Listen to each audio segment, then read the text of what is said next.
weekend. So this was Lancaster talking about La Rochelle. And I didn't for a minute, by the way, think he was playing any kind of game here. He was just giving an honest assessment of La Rochelle. So he said, defensively, very strong, aggressive line speed, competitive at the breakdown.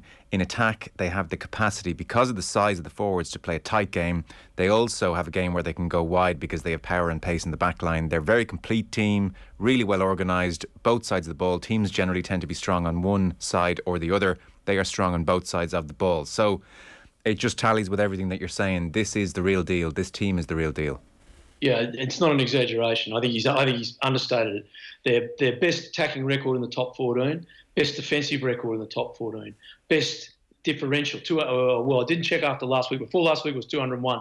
They lost to Montpellier, but as Gerry pointed out, they left most of their team behind, except Jonathan Donny, who needed measures. So he's going to start, and he hasn't started for them for some time.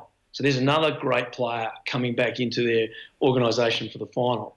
They are an exceptionally good side. I would go further than that. I think they're the best team, best club side in the world at the breakdown, because they have two aspects of the game, which is the poaching on the ball. Aldred is a genius, and he's getting his hands on the ball. So does Bougueray getting his hand on the ball. But they also use Skelton and Dante to power into those rucks, to sometimes counter ruck and knock you off the ball, or to slow the ball down. So Leinster want to play a high-tempo game where they get the ball at a really rapid pace out of rucks. Massive percentage of the game under 1.5 seconds. Even if they get the ball, La Rochelle can slow them down. And if they slow that ball down, it lets their defence get organised. And this is what I think. I'm going to crystal ball a bit here, but what Stuart just said and all the facts that we're just throwing out there, this is a great side. I would not be surprised to see Leinster revert to a kicking game early on. I would not be surprised to see Leinster turn them around, channel a bit of Joe Schmidt up and say, let's win an aerial game. Let's give them what they don't want. And I would absolutely endorse that early on for this team. They have to get them out of the game, get the crowd into the game, get the Leinster crowd into the game and get doubt in their minds. And that's not going to be easy. That is not going to be easy. Here's the one last thing on that, Joe.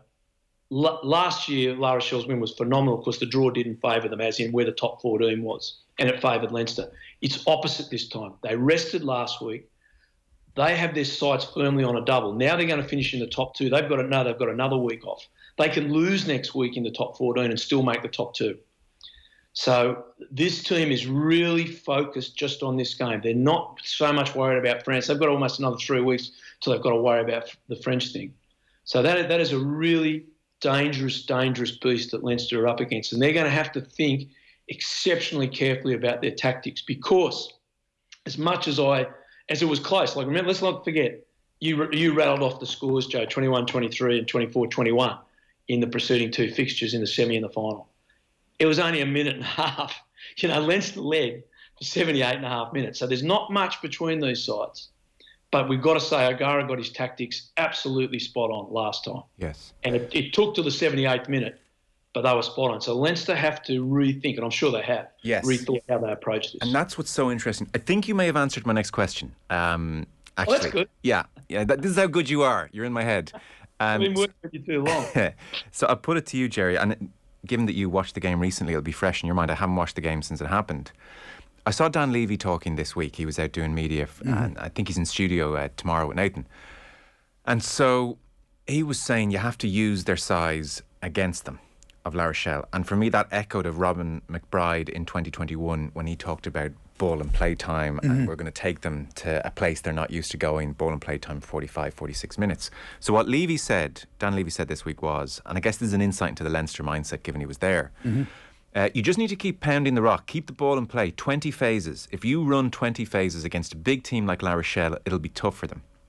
So 2 thoughts on that. One, this idea that La Rochelle will struggle for fitness, that's in the Leinster mindset, is now highly questionable. If they're clinging to that one, you can address that point. That's questionable. And 2, and this is where Matt was coming from, taking La Rochelle through the 20 phases.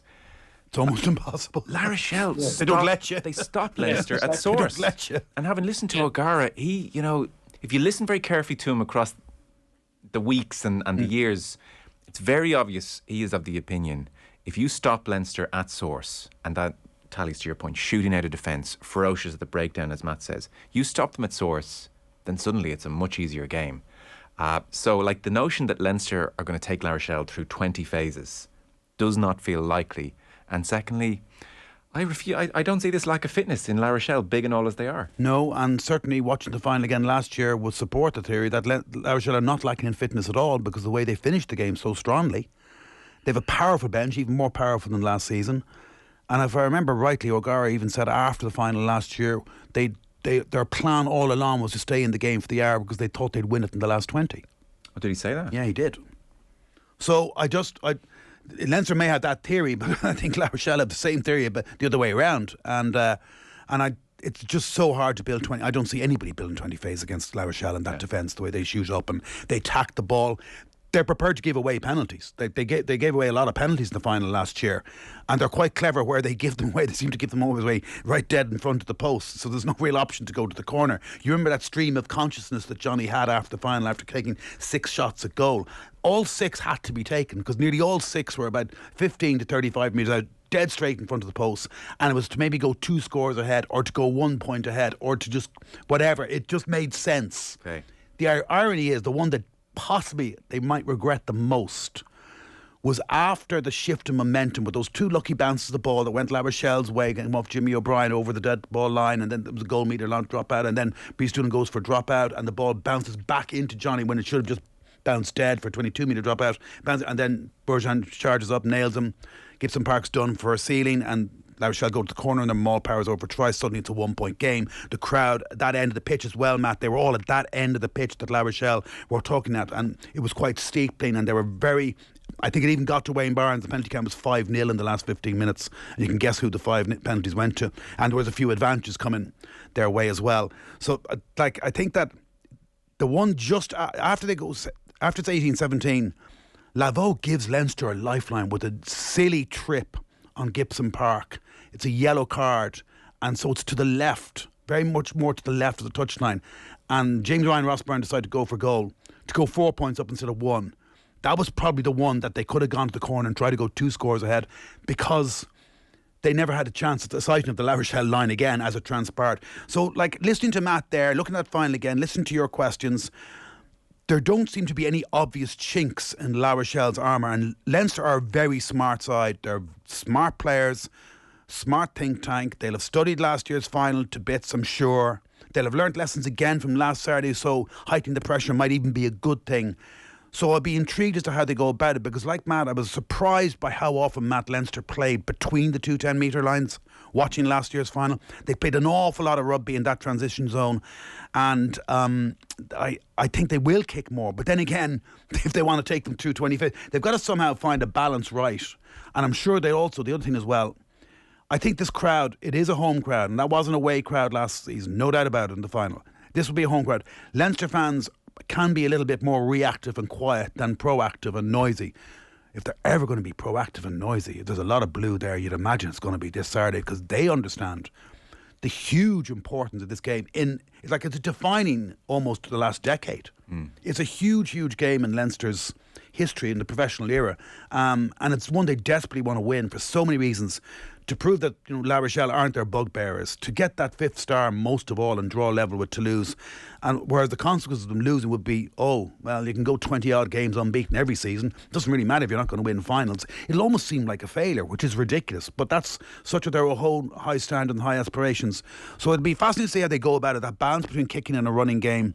But I would have thought they can't play too much rugby in their own half, not with all the threats that La Rochelle have over the ball. But if they could get an explosive start, that's the point I was going to make. Yes. If they could get an explosive, which is not uncommon for Leinster and not uncommon for La Rochelle, and yeah, there's other factors as well, of course. Bounce a ball, referee, we have to come to that, and no Johnny Sexton, Ross Byrne there now. There's loads of other things. So Matt, to round off this section of the conversation, when you talked about Leinster kicking, maybe you had answered the points I put to Gerry. To round it off fully though, at the breakdown, like, can Leinster compete in a real way, or are they just going to struggle against La Rochelle at the breakdown? La Rochelle are just that good, and they have to, Leinster that is, have to factor that into their game plan almost. Yeah, I think Shawnee O'Brien, who's the breakdown coach for Leinster, is the most important guy on staff this week. I just agree with Gerry. Like, 20 phases against La Rochelle is a myth. Like, it's, believe in the tooth fairy. You're not going to get there, because La Rochelle based their whole thing on why the defensive record is so good, because teams can't attack against them because they keep getting turned over at the breakdown. La Rochelle in the top 14 do it time and time again. They're just Aldrin and Bouguereau is just incredible. So is Botia. They are some of the best. I think they're the best in the world. I think they're better than anyone in the South.